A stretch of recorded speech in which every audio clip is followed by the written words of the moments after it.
Welcome and happy holidays. This is USA Global TV and Radio, and I am Dr. Jacalyn Kerbeck, the president and founder of our network, where we celebrate elevated listening. Our show today is The Power of Etiquette and Manners, and the star of our show, Mr. Philip Sykes, who is the founder of the British School of Excellence, is on holiday and has the day off. So I have the privilege of welcoming our guest who's joining us from Zambia in Africa.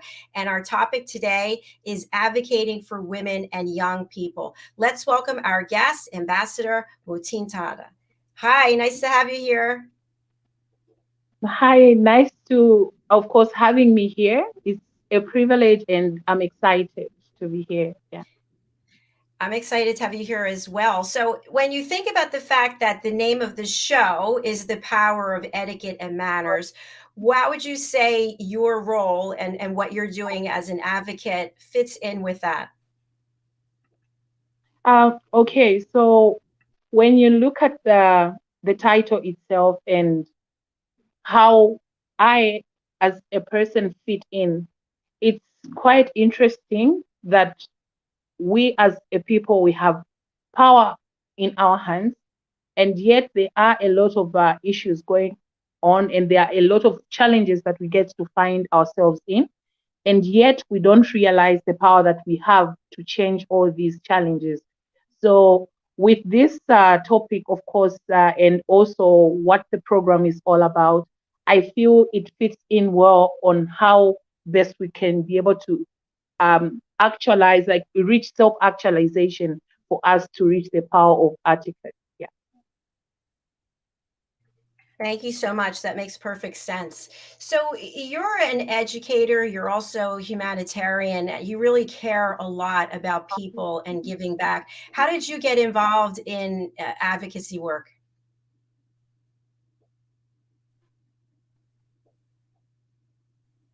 I think I've always liked humanitarian work from just a tender age, because I had a privilege in school to to kind of meet different people who used to come for different co-curricular activities in school, who used to do the same thing.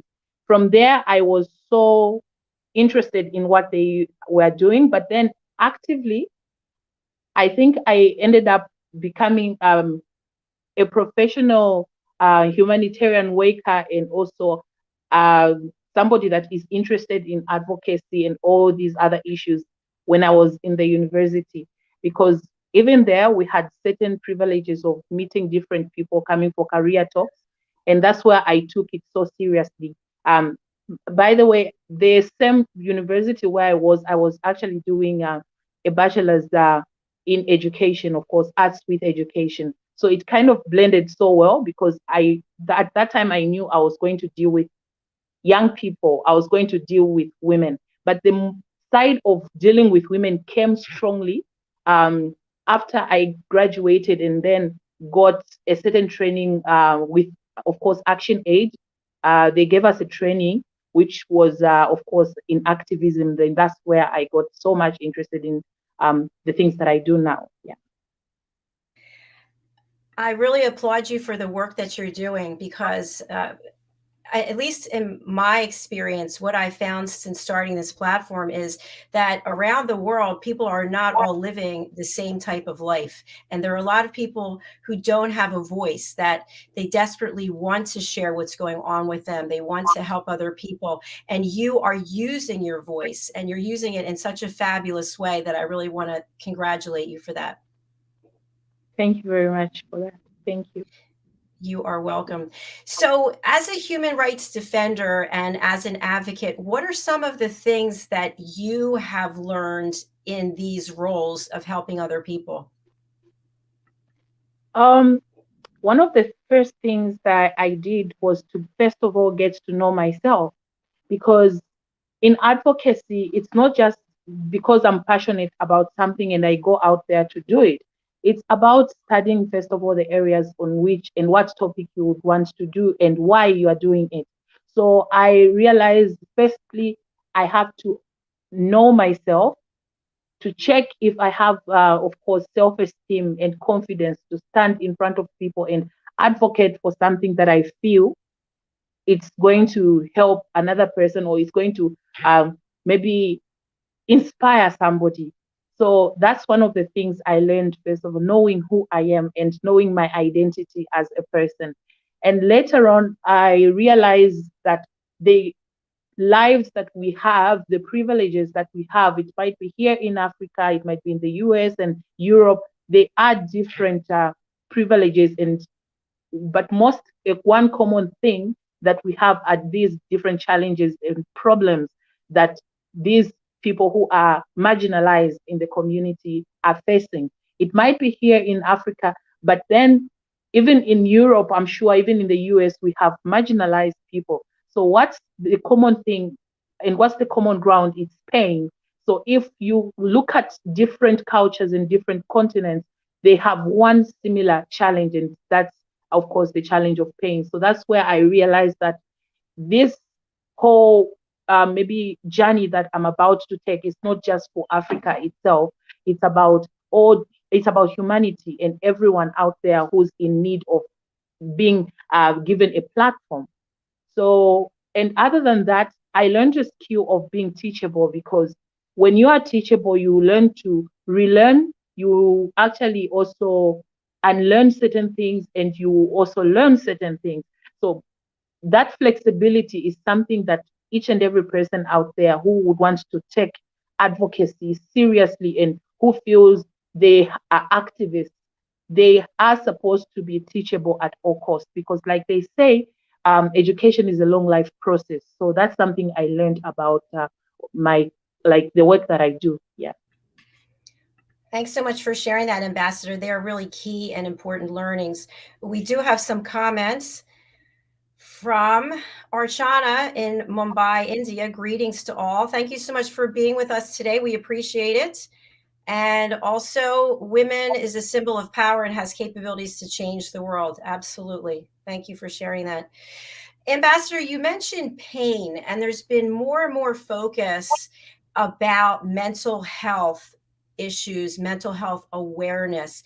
And when people are uh, in need of support, they're in need of help, advocating for them, even if they don't even know that you are advocating, right? People don't know who actually is out there promoting and supporting resources for them.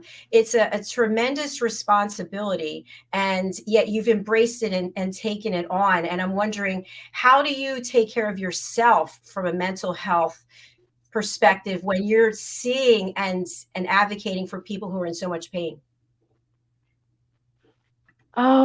It's really not an easy issue, by the way. It's quite a critical path, I think, that I found myself at some point. But then what's so important is getting through that process and reaching at a point where you you reach a level of acceptance, whatever challenge that you are facing. And when you go through that process, that's the time you realize that you are stronger enough even to support somebody that is in a similar situation as you are. So, how do I take care of myself? For instance, keeping my mental health in check and also helping others as well. It's first thing, I feel I have a superpower that I think I was gifted from, just maybe I was born to accept an issue and forge ahead from there and find, for instance, if plan B or plan A doesn't work out, I need to sit and reflect and think what other ways I need to do that. And then I will come up with plan B. And I actually do that mostly when I'm asleep. I will start first of all meditating and reflecting on what path I should take. So it's really not an easy thing, but then it's worth it when you accept the situation that you are in. And once you get off that path, or maybe that journey, you pull through it, it's very easy now to talk to people or to speak to people and help them to get off that challenge that they are in. But it's very difficult to help somebody who doesn't want to be helped when they are in a certain predicament. They should accept, first of all, the situation that they are in. That's when they can be able to get help, like to be helped rather. So how is it, maybe how is that, can you work it out like that? You need to understand that as you are dealing with the mental health issues, you are also helping yourself one way, because each and every day we learn from different experiences. So how I help myself is by understanding somebody's pain, the same thing we call empathy, but at the same time also see that I'm benefiting from there by strengthening myself and knowing that everybody goes through whatever challenge, whatever pain. And the most important thing for you to become a survivor, for you to win whatever battle you are facing, is you accept and come off it. And at the end of the day, help somebody out there. It's so wonderful to see that the person that you tried to help or has come off and is stronger from there. That's the most important thing that one can ever achieve in life, is to see someone happy because of the strength that you put in and the help you tried to render them. Yeah. That is brilliant. Absolutely. And that really falls under everything that etiquette and manners represent, is showing that kindness, that respect, and going out of your comfort zone and ego to your heart to actually help change the life of someone else. So once again, thank you so much for doing that. As you think about the women for whom you're advocating, the women and the young people, can you share with us some of the conversations or some of the experiences that you've had with these actual people that you are working so hard to help?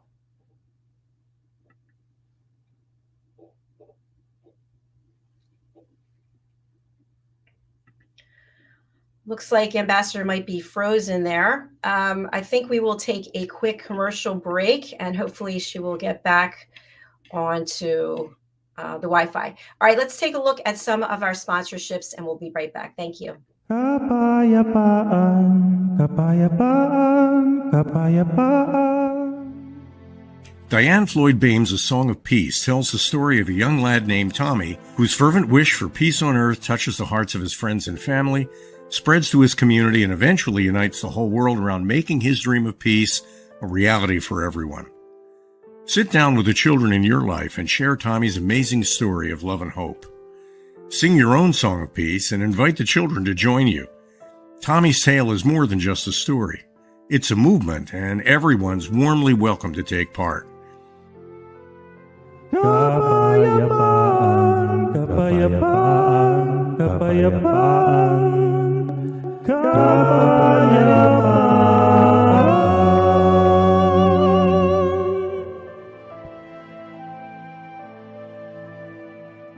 You'll find A Song of Peace, along with many other wonderful learning and enriching opportunities for children of all ages, at DianeFloydBame.com.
What you're giving me is just not enough. I need a love to take me higher and higher and higher.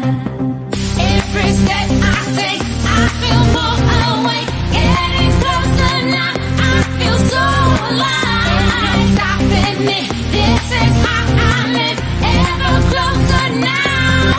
Just follow love, and love will take you there. Just follow love, follow me. Just follow love, and love will take you there. Just follow love, follow me. Follow love.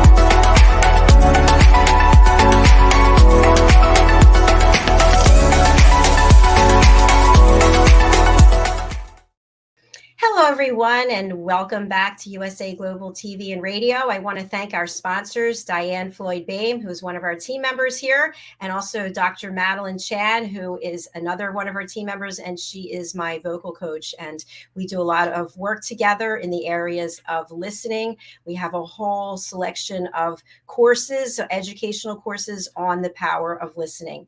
Our show today is The Power of Etiquette and Manners, and our guest is back with us from Zambia, Africa. Let's welcome the ambassador back to the show. Hi there. Hi. It's actually good to get back to the platform. I had a fallout there, I think network issues, but I'm okay.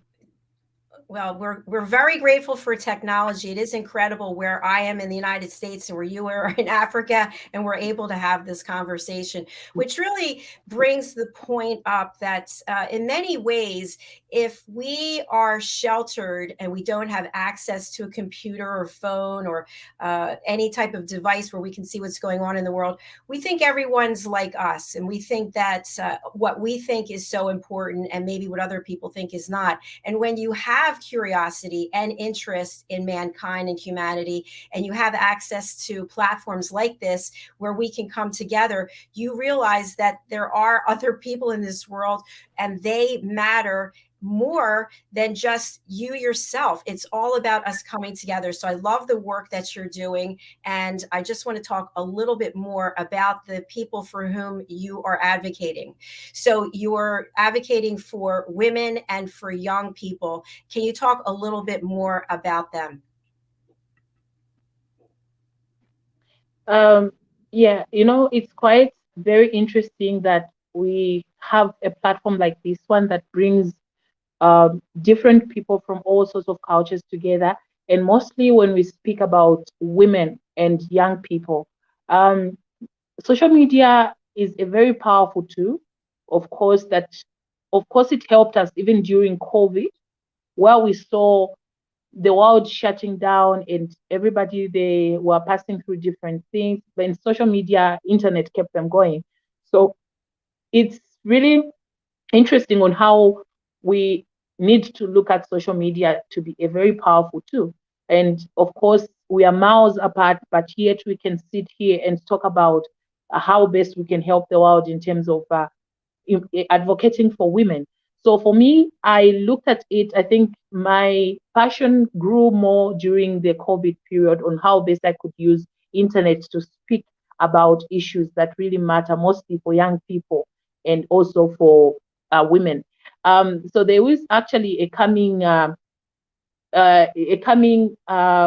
conference called the Least Developed Countries Conference.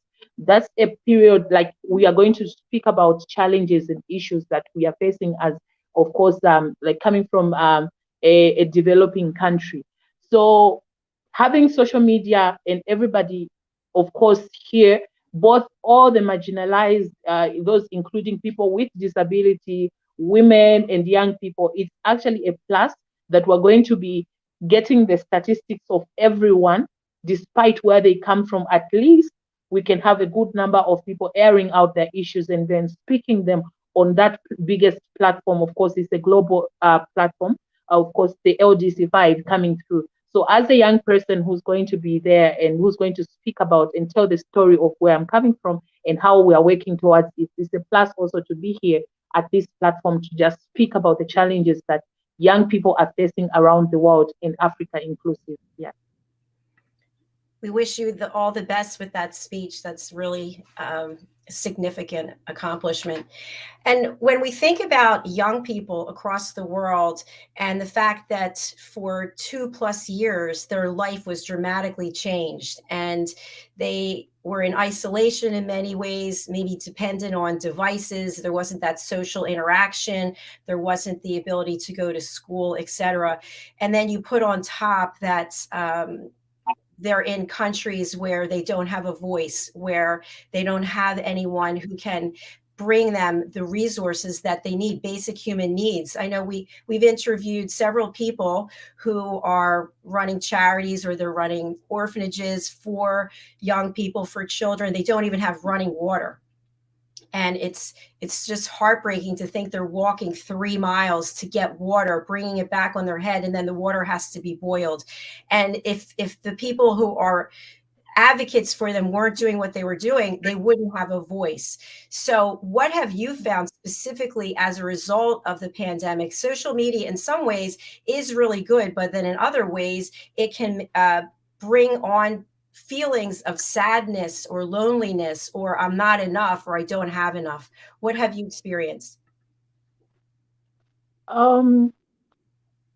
It's a very interesting question because the experience that has been there is really, for other people, it can be traumatic because you are in a situation whereby, for instance, like for women, you see a lot of GBV issues coming through, and you see people coming to you, talk to you about their challenges of how they are living, and maybe you see a woman being beaten, others are suffering in terms of maybe they face femicide, which is the killing of women. We have different, like every day the cases of course the gender-based violence go up, and then these marginalized people, for instance people with disability, they want a platform also to come through and speak about their challenge. As for me, I feel you need, like I mentioned in the beginning, you need to be stronger first of all, and you need to realize you need to undergo self-actualization first of all before undertaking that the journey of trying to be a voice to young people and other marginalized people in the community, because it can be traumatizing at some point, and you don't need to break down when you are there and you are trying to create a space where people are they should have a voice. You don't need to break down because you have an entire army of women and young people looking up to you, and then you break down from there, meaning you are no longer a strength and an example to the rest. So you need to undergo you need to undergo a self-actualization first of all before you go through that. And also, I tell people that every advocate out there is just somebody that will show you the way. But then you don't just need to leave it to that person. You need to join them in the fight in one way or the other. We as a people were created with different traits and with different personalities and with different strengths. So I can have the strength of being a public speaker, but then somebody who is a planner out there, who can be a strategist, is kind of not a person that is a public speaker. So it's about working with different people. So I advise how I do it is by networking, because I believe in the power of numbers. I network with people and bring in all different expertise to come on board whenever I'm trying to do my work. That will help me to become stronger when I feel I'm at the bottom, or maybe I feel I'm at my lowest point. Yeah. Yeah, that's a great answer. Thank you. And I just want to share something with you and to get your thoughts. I'm an advocate for the Crohn's Colitis Foundation, and I hold a support group. And I always encourage patients to get involved with the mission, to become advocates, to participate in the events. But yet at the same time, I get a lot of blank stares or pushback because people don't feel they have the confidence that's needed. And it's not about even having confidence, it's just about saying yes and being part of the solution. How do we give people confidence so they can get involved with advocating? I feel it's about making them realize the power they have in them.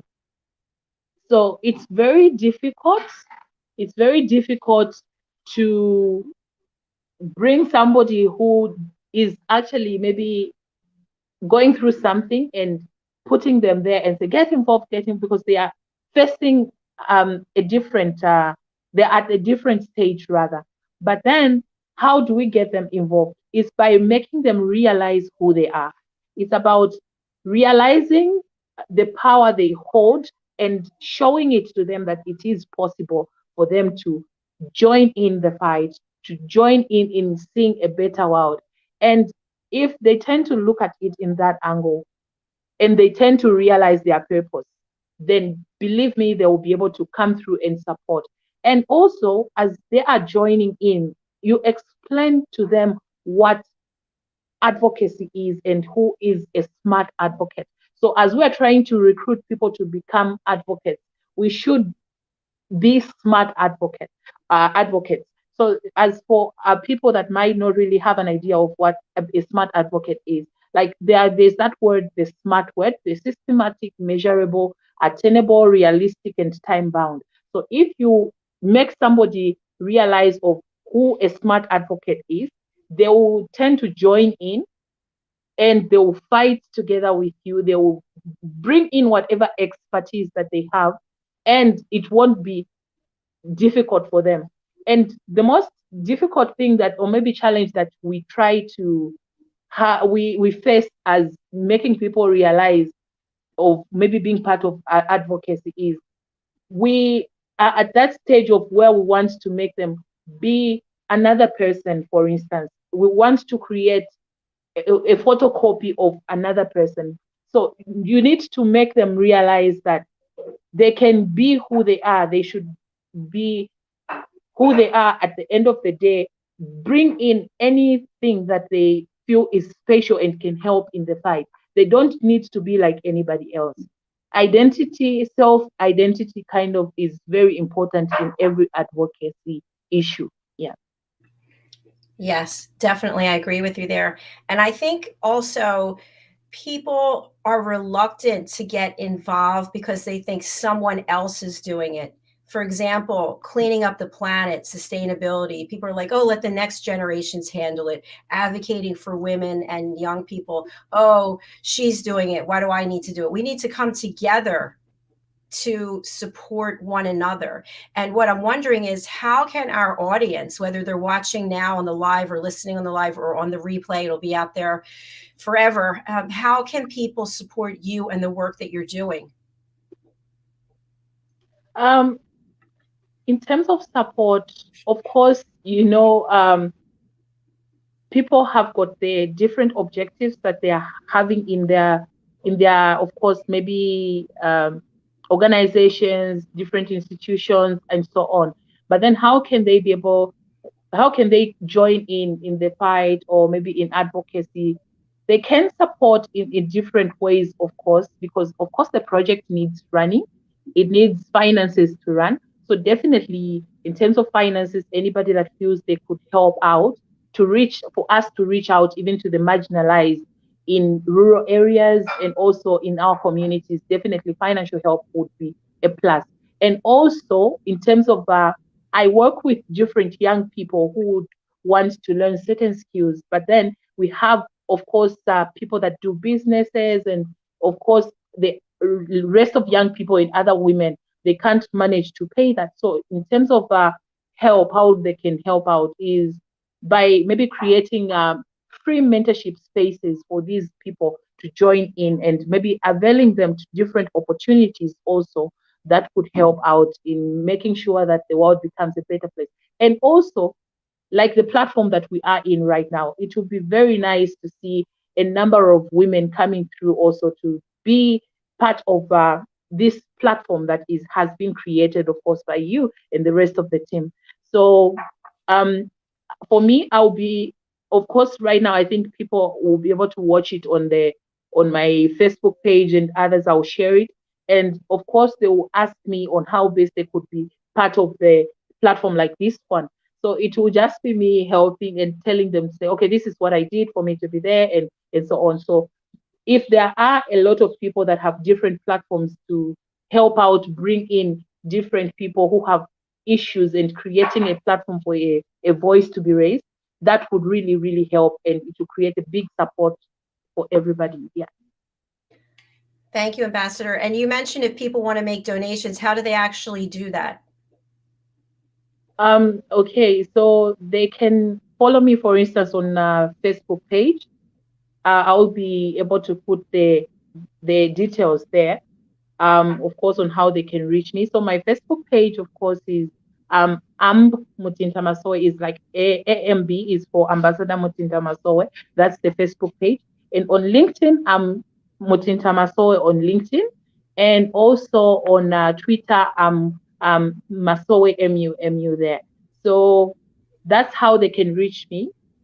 Of course, if they would want to get details of how they can jump in and see. And also, we have a Facebook page. It's called the Mcoversolution as well. That's an initiative that I created to give a space to young people and women who would want to wish to be leaders and maybe learn different skills, and also availing different opportunities. I mentor them as well, and also expose them to different opportunities as well. So you can follow us. We are on Facebook. It's the Mcoversolution, that is our Facebook page as well. Yeah. So I will attach on my platform. I think I will attach also the details of how they can reach me from there. Yeah. Excellent. And just to clarify, when you go to Facebook, if you are a Facebook user, you can reach out. It's AMB, like Ambassador, AMB, and then her name. So you can also find, we are Facebook friends, so you can find her on my Facebook page as well. So thank you so much for being here and sharing your story. We'd love to have you come back after you give your speech, find out how it went and how we can continue to support the work that you're doing. Thank you very much for bringing me on the platform, and I appreciate, and I am excited to come back and just maybe review everything we've spoken about, and of course the upcoming events that we have in 2023. Otherwise, Happy New Year to everyone, and hope to see you next time. Thank you so much. Happy New Year to you as well. We look forward to welcoming you back, and keep going, keep staying strong, because you really are making a difference with the work you're doing. All right. Thank you so much. Thank you. Bye for now. All right. Thank you. Please do reach out and help with this advocacy work. It is so important. We have a schedule change for today. So normally fashion, travel, and fitness would be coming up after this, but we will instead have talking heads with our expert, Dr. Madeline Chan. Fashion, travel, fitness will return in January. And following that, we normally would have the United Kitchens, but that's going to be on later today. So next is talking heads with Dr. Madeline Chan. Then we have the Listening Mentor with Caroline Heward, then presenting Pet Psychic Amina with Pet Psychic Amina, and the United Kitchens with celebrity chef Ricky McKenna. Thank you again for being here, and hello to everyone at the British School of Excellence, Philip and Leanne, and all of the wonderful graduates of the Train the Trainer program. Please keep in mind, when it comes to manners and etiquette, some of us think that it's very posh, it's for the rich and famous. Etiquette and manners are for everyone. It starts with how you treat someone, treating people with kindness. If somebody does a wrong to you, that doesn't mean you have to wrong them back. Give them grace, give them forgiveness, and then move forward with your life, spreading good joy and positivity. Happy New Year to each and every one of you. And my heartfelt thanks for all of you who are following us, who are commenting, who are liking, who are spreading the word, and who are guests on our platform. We welcome you to come and share your story. It's so easy to sign up. Go over to our website, usaglobaltv.com. You'll see at the very top on the left-hand side, there's a tab called Book Your Session. Just click on that, scroll down the page, and you'll see the shows that we offer, the show graphics. They're actually on 2 pages because there's so many. Find one that resonates with you, your mission, the work that you're doing. Click on that, find a date that works for you, and register.